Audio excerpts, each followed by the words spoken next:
Ganito lang kaisi ang pagluluto natin at pang-ulam ngayon guys. Itong ating mantika ating nilagay at ang ating mga lamas. Atin muna itong piprituin ng mga lamas natin. Pabutin natin itong medyo mupula-pula ang ating mga lamas upang masarap ito. At ito naman ang ating mga manok na ginagayat natin. Ito siya. Native na manok ang ating niluluto ngayon. Yeah, masarap ito. Ating gagawin ito na tinola. Sinabawan natin itong ating niluluto na manok konti. Atin mo nang ihalo-halo upang magka luto siya ng maayos. Ito siya ang ating lagyan natin ng sahog natin. Ito ang sayote at lagyan pa natin ito ng sili na mahaba. Ito siya upang masarap ang ating niluluto ngayon guys. Sa ating panghapunan natin na ulam natin, ating ihalo atin ulit upang magkahalo ang ating mga sahog at ating panimpla, magka-pareha ang luto sa kanya. Ito siya, atin muna itong titimplahan, lagyan natin ng magic sarap. Hindi natin nilalagyan ito ng asin kasi nga ang ating minarinate sa ating karne na manok ay tamang-tama na sa panimpla natin. Itong tuyo at saka suka.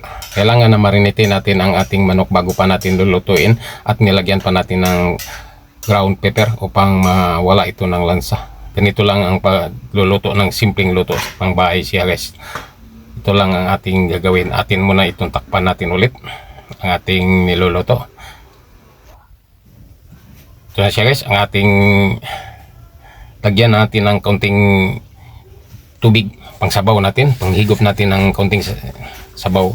Init na tubig ating nilagay guys, hindi ito malamig upang hindi tumigil ang pagkaluto sa ating ginawa. Kaya init na tubig ating nilagay at ating tikman natin konti ang sabaw kung pwede na ba ito, hindi na ba natin lagyan ng asin. Okay na siya guys, hindi na kailangan na maglagay pa tayo ng asin.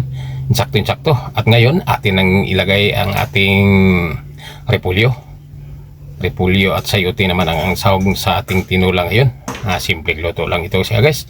Hindi na kailangan na magluluto pa tayo ng kahit ano pang klaseng pagluluto na maraming mga ingredients. Basta sa lutong bahay lang natin. Ating takpan lang siya. Ito lang. Pang ulam lang natin ito.